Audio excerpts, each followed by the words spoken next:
Hello all, welcome to Sivakalai's world. இன்னைக்கு simple and டேஸ்டியான potato fry தான் பார்க்க போகிறோம். இதை பிகினர்ஸும் ஈஸியாக கற்றுக்கலாம். வாங்க வீடியோக்குள்ளே போகலாம். வீடியோக்குள்ளே போகிறதுக்கு முன்னாடி நம்மளுடைய சேனலை இப்போ தான் ஃபஸ்ட் டைம் பார்க்குறீங்க அப்படின்னா சேனலை சப்ஸ்கிரைப் பண்ணிவிடுங்க. பக்கத்தில் இருக்கிற பெல் பட்டனையும் ப்ரெஸ் பண்ணி வச்சுக்கோங்க. இந்த பொட்டேட்டோ ஃப்ரை பார்த்தீங்க அப்படின்னா சாம்பார் சாதம், ரசம் சாதம் எல்லாத்துக்குமே நல்ல காம்பினேஷனாக இருக்கும்.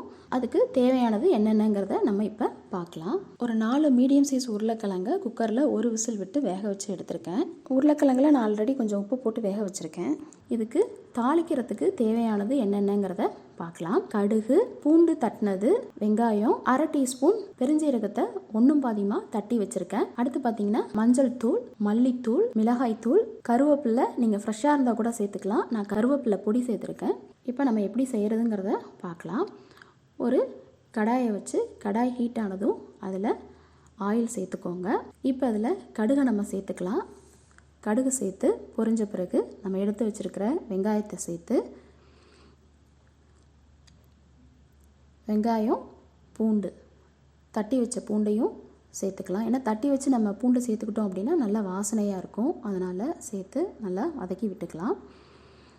இப்போ இதில் நம்ம எடுத்து வச்சுருக்கிற தக்காளி, ஒரு பாதி அளவுள்ள தக்காளி மட்டும் நான் எடுத்திருக்கேன். அந்த தக்காளியும் நீங்கள் இது கூட சேர்த்து நல்லா வதக்கி விட்டுக்கோங்க. இது வதங்கிறதுக்காக இது கூட உப்பு சேர்த்துக்கோங்க. மஞ்சள் தூள், மிளகாய்த்தூள், மல்லித்தூள்,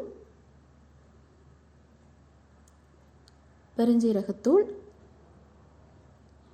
கருவேப்பிலை பொடி சேர்த்து நல்லா மசாலா எல்லாம் ஒன்று சேர்றது மாதிரி கலந்து விட்டுக்கலாம்.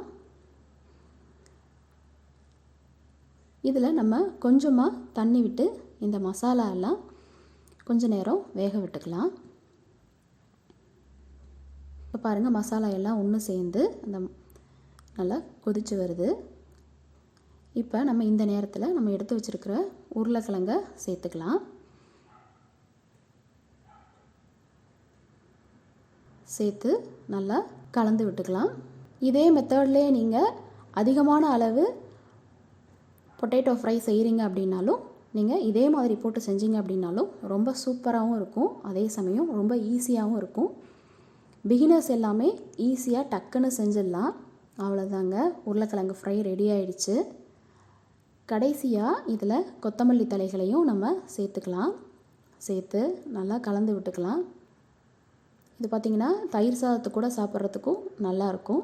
பாருங்கள், நல்லா சூப்பரான பொட்டேட்டோ ஃப்ரை ரெடி ஆயிடுச்சு. நீங்களும் இதே மாதிரி ட்ரை பண்ணி பாருங்கள். ட்ரை பண்ணி பார்த்துட்டு கமெண்ட் பண்ணுங்கள். தேங்க்ஸ் ஃபார் வாட்சிங்.